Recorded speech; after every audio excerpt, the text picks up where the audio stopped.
नमस्कार दोस्तों, GS recipe के यूट्यूब चैनल पर आपका स्वागत है। आज हम चंदेल तथा सोलंकी वंश के बारे में डिस्कस करेंगे।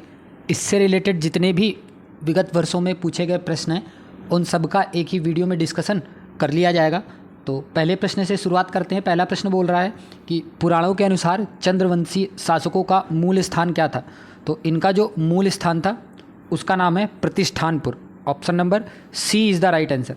इसके बारे में कुछ महत्वपूर्ण तथ्य जान लीजिए। महत्वपूर्ण तथ्य यह है कि चंद्रवंशी समाज के लोग चंद्रवंश की स्थापना को राजा बुद्ध द्वारा अपने पिता चंद्रदेव के नाम से प्रतिष्ठानपुरी यानी वर्तमान झूसी या प्रयागराज में किया गया मानते हैं। वे अपना जो संबंध है अनेक पौराणिक ऐतिहासिक शासकों से जोड़ते हैं। इनमें भगवान श्री कृष्ण, चंद्र तथा पांडव प्रसिद्ध हैं। ठीक है, तो इस प्रश्न का जो सही जवाब है वह क्या है? वह है option number C is the right answer. अगले प्रश्न की ओर बढ़ते हैं। अगला प्रश्न है कि जोजक भुक्ति प्राचीन नाम था। जोजक भुक्ति किसका प्राचीन नाम था या बुंदेलखंड का प्राचीन नाम था? Option number B is the right answer. Option number B is the right answer. इसके बारे में भी कुछ महत्वपूर्ण तथ्य जान लीजिए। महत्वपूर्ण तथ्य यह है कि जोजक भुक्ति बुंदेलखंड का प्राचीन नाम था। पूर्व मध्यकाल में यहाँ चंदेल राजाओं ने शासन किया था। महोबा जो है उनकी राजधानी थी। और चंदेल वंश के महत्वपूर्ण राजा जो है कौन कौन थे आप नोट कर सकते हैं। एक यशोवर्मन थे, दूसरे धंग थे, तीसरे विद्याधर थे, व कीर्तिवर्मा थे। और चंदेल राजा यशोवर्मन का ही एक नाम लक्ष्मण वर्मन भी था। और क्या महत्वपूर्ण तथ्य? महत्वपूर्ण तथ्य यह है कि धंगदेव भी एक महत्वपूर्ण चंदेल राजा था और चंदेल शासक विद्याधर को महमूद गजनबी पराजित नहीं कर पाया था।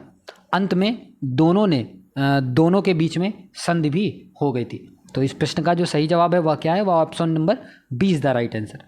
अगले प्रश्न की ओर बढ़ते हैं। अगला प्रश्न क्या? अगला प्रश्न है कि निम्नलिखित शासकों के नाम सही काल क्रमानुसार संयोजित कर अपना उत्तर नीचे दिए गए कूट से चयन कीजिए। तो पहले नंबर पे कौन सा आता है? पहले नंबर पे आते हैं यशोवर्मन, दूसरे नंबर पे आते हैं धंग।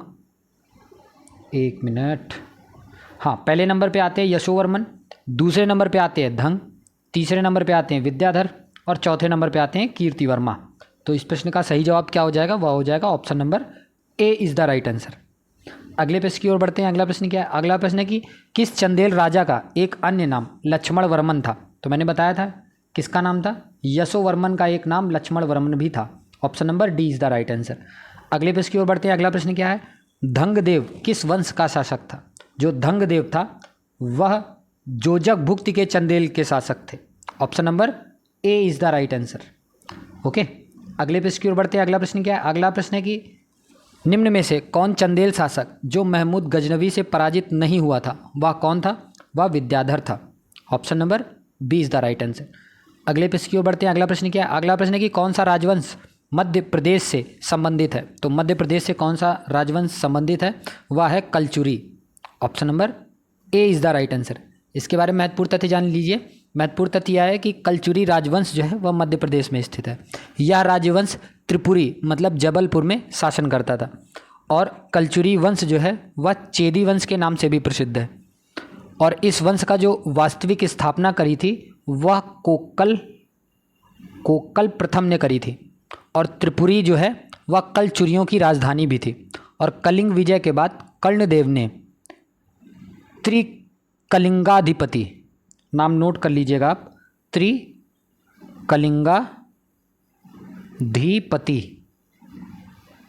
की उपाधि जो है इसने धारण की थी। इस वंश का एक महत्वपूर्ण शासक था जिसका नाम गांगेय देव था।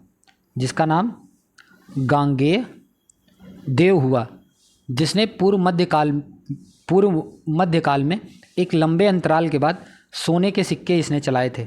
तो इस प्रश्न का जो सही जवाब है वह क्या है? वह है option number A is the right answer. अगले प्रश्न की ओर बढ़ते हैं। अगला प्रश्न क्या है? अगला प्रश्न है एक लंबे अंतराल के बाद निम्नलिखित में से किसने सर्वप्रथम सोने के सिक्के चलवाए थे? तो वह किसने चलवाए थे? वह गांगेय देव ने चलवाए थे। Option number A is the right answer. अगले प्रश्न की ओर बढ़ते हैं। अगला प्रश्न क्या है? अगला प्रश्न है कि निम्नलिखित में से कौन गुजरात के सोलंकी वंश का संस्थापक था? सोलंकी वंश का संस्थापक कौन था? वह मूलराज था। Option number B is the right answer. इसके बारे में महत्वपूर्ण तथ्य जान लीजिए। महत्वपूर्ण तथ्य यह है कि गुजरात मतलब अहिलवाड़ या अहिलपाटन का चालुक्य वंश मूलराज सोलंकी द्वारा प्रतिष्ठित हुआ, जिसने 941 से 955 ईस्वी तक शासन किया था। उसने अपने मामा के वंशज को हराकर राज्य प्राप्त किया था, जो उसके लिए कलंक कहा गया। क्या कहा गया? कलंक कहा गया है। वह शैव धर्म का अनुयायी था और उसने बहुत से मंदिरों का निर्माण भी करवाया था तथा ब्राह्मणों को वृत्ति भी प्रदान की थी। और 995 ईस्वी में उसने आत्महत्या कर ली थी। और चालुक्य वंश जो है वह मूलतः जैन धर्म को मानने व जैन मंदिरों के निर्माण के लिए प्रसिद्ध था। इस वंश का जो महत्वपूर्ण राजा था जिसका नाम है राजा जय सिंह सिद्धराज हुआ, जिसने खंबात में तोड़ी गई मस्जिद के पुनर्निर्माण के लिए धन प्रदान किया था। और कुमार पाल ने सोमनाथ मंदिर का पुनर्निर्माण करवाया तथा अपने राज्य में मदिरा का उत्पादन एवं विक्रय जो है वह निषिद्ध कर दिया था, मतलब बंद कर दिया था। तो इस प्रश्न का जो सही जवाब था वह क्या था? वह था option number B is the right answer. अगले प्रश्न की ओर बढ़ते हैं। अगला प्रश्न है, निम्नलिखित में से किसका राज्य जैन धर्म मानने वाले तथा जैन मंदिरों का निर्माण करने वाले धनाढ्य व्यापारियों के लिए ख्यात था? तो वह किसका नाम ख्यात था? वह था चालुक्यों का नाम। Option number B is the right answer. अगले प्रश्न की ओर बढ़ते हैं। अगला प्रश्न है कि निम्नलिखित में से किसने खंबात में तोड़ी गई मस्जिद के पुनर्निर्माण के लिए आर्थिक सहायता प्रदान करी थी? तो वह कौन था? वह जयसिंह सिद्धराज था। Option number B is the right answer. अगले प्रश्न की ओर बढ़ते हैं। अगला प्रश्न है, निम्नलिखित राजाओं में से किसने अपने राज्य में मदिरा का उत्पादन एवं विक्रय जो है वह निषिद्ध कर दिया था? इसका सही जवाब क्या है? इसका सही जवाब है Kumarpal. Option number D is the right answer. अगले प्रश्न की ओर बढ़ते हैं। अगला प्रश्न क्या है? अगला प्रश्न है कि महमूद गजनवी के विध्वंस के पश्चात सोमनाथ मंदिर का पुनर्निर्माण किसने करवाया था? तो यह जो करवाया था वह अहिन पाटन का कुमारपाल ने करवाया था। Option number B is the right answer. अगले प्रश्न की ओर बढ़ते हैं। अगला प्रश्न क्या? अगला प्रश्न है कि द्वार समुद्र किस राजवंश की राजधानी थी? द्वार समुद्र जो है वो होयसल की राजधानी थी। Option number C is the right answer. इसके बारे में महत्वपूर्ण तथ्य जान लीजिए। महत्वपूर्ण तथ्य यह है कि होयसल जो है वह राज्य की राजधानी जो है वह द्वार समुद्र का जो वर्तमान नाम है वो हलेबीड है। वह क्या है? वह हलेबीड है, जो कर्नाटक के हासन जिले में है।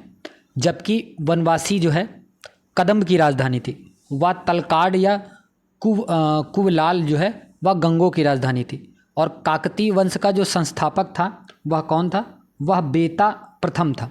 कौन था? बेता प्रथम था, जिसने नलगोंडा मतलब हैदराबाद में राज्य का गठन किया, जिसकी राजधानी अमकोंड थी।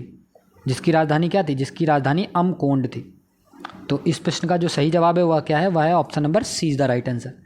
अगले प्रश्न की ओर बढ़ते हैं। अगला प्रश्न क्या? अगला प्रश्न है, कदम राजाओं की राजधानी क्या थी? कदम राजाओं की जो राजधानी थी वह थी Vanavasi. Option number B is the right answer.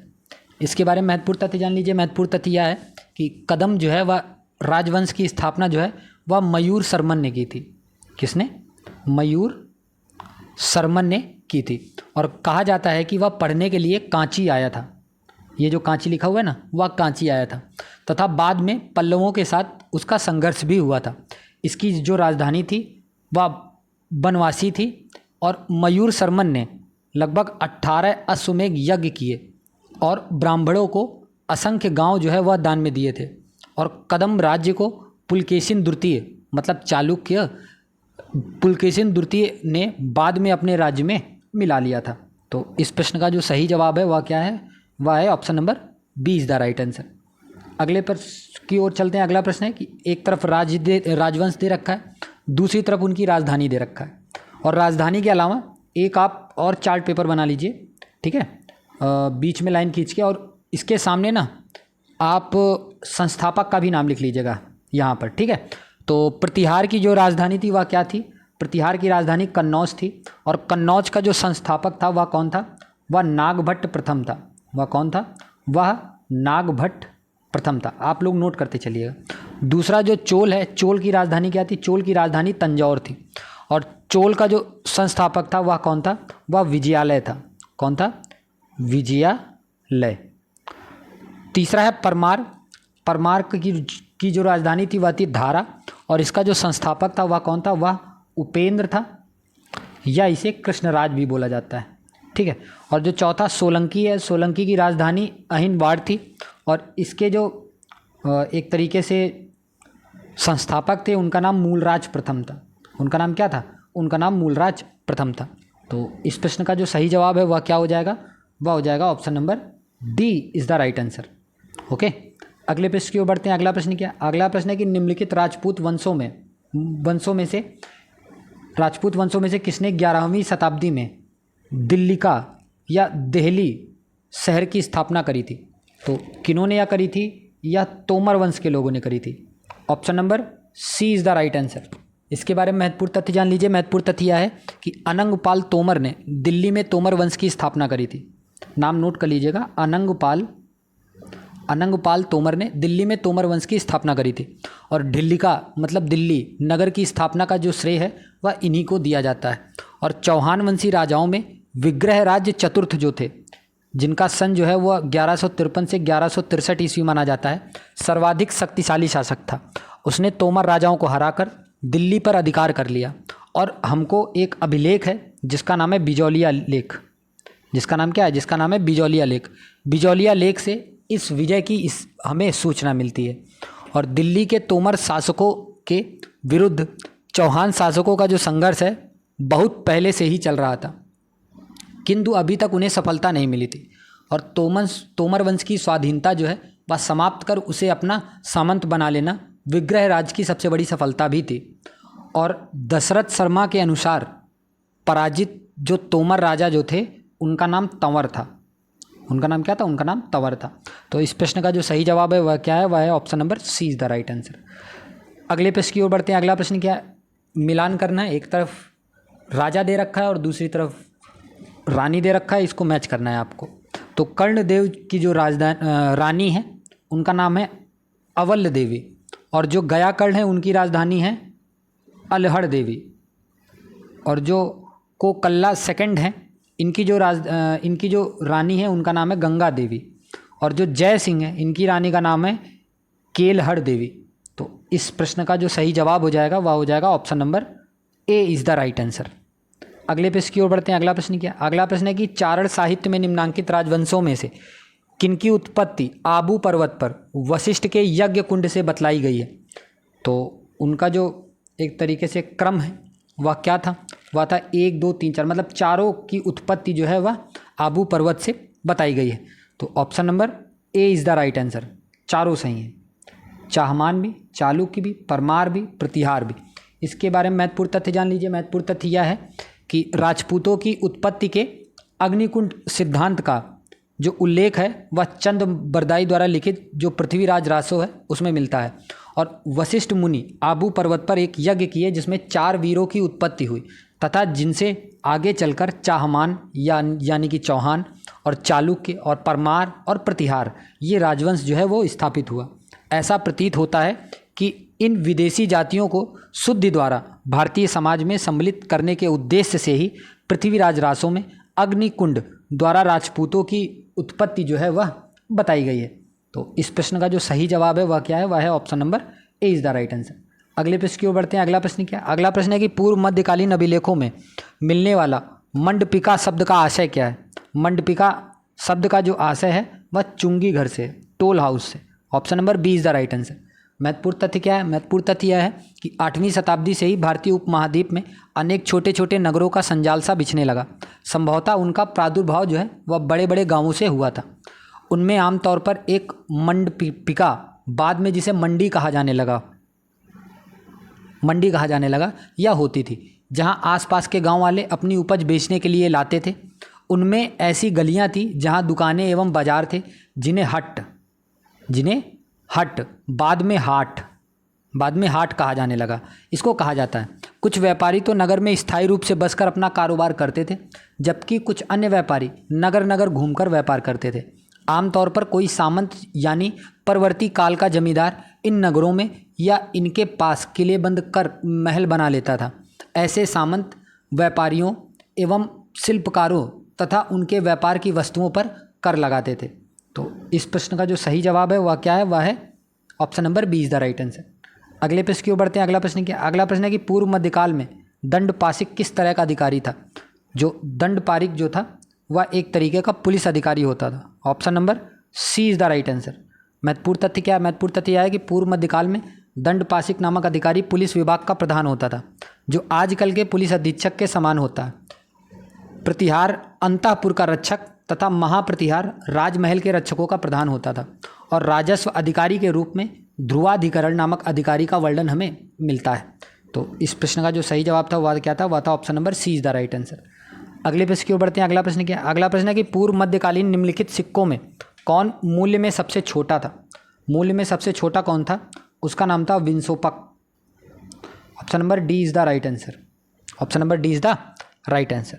अगले प्रश्न की ओर बढ़ते हैं। अगला प्रश्न क्या है? अगला प्रश्न है कि निम्नलिखित स्थानों में से कौन सा स्थान पूर्व मध्यकाल में शिक्षा का केंद्र नहीं था? पूर्व मध्यकाल में जो शिक्षा का केंद्र नहीं था वह था Takshashila. Option number C is the right answer. अगले प्रश्न की ओर बढ़ते हैं। अगला प्रश्न क्या? अगला प्रश्न है कि निम्नलिखित में से कौन सा ग्रंथ बलात इस्लाम में मिलाए गए हिंदुओं के हिंदू धर्म में पुनः प्रवेश के लिए नियमों को प्रस्तुत करता है? तो इसका सही जवाब क्या है? इसका सही जवाब है Deval Smriti. Option number A is the right answer. और आज के अंतिम प्रश्न की ओर बढ़ते हैं। अंतिम प्रश्न क्या है कि भारत के इतिहास में निम्नलिखित घटनाओं पर विचार कीजिए और इनको सही कालानुक्रम लगाइए। ठीक है, तो पहला बोल रहा है कि राजा भोज के अधीन प्रतिहारों का जो उदय है वह कौन से नंबर पे था? तो मैं नंबरिंग बता देता हूँ। जो महेंद्र वर्मन जो है, महेंद्र वर्मन के अधीन पल्लव सत्ता की जो स्थापना है यह पहले नंबर पे हुई। और यह कब हुई थी? यह 600 से लेके 630 ईस्वी के मध्य हुई थी। ठीक है, फिर दूसरे नंबर पे आते हैं गोपाल द्वारा पाल राजवंश की स्थापना। और गोपाल ने कब से कब तक शासन किया था? वह 750 से लेके 770 तक इसने शासन किया था। ये आता है दूसरे नंबर पे। तीसरे नंबर पे कौन आता है? तीसरे नंबर पे आता है राजा भोज के अधीन प्रतिहारों का उदय। और राजा भोज का जो शासनकाल था वो कब से कब तक था? यह 836 से लेके 885 ईस्वी तक था।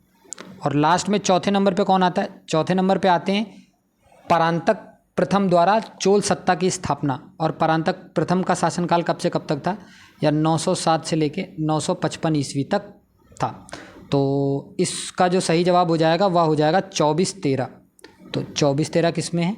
वह है ऑप्शन नंबर सी में। Option number C is the right answer. Okay, तो ये जो सीरीज चल रही है कैसी लग रही है आपको? प्लीज़ कमेंट सेक्शन में लिख के बताइए। चैनल को सब्सक्राइब करिए, वीडियो को लाइक करिए। धन्यवाद।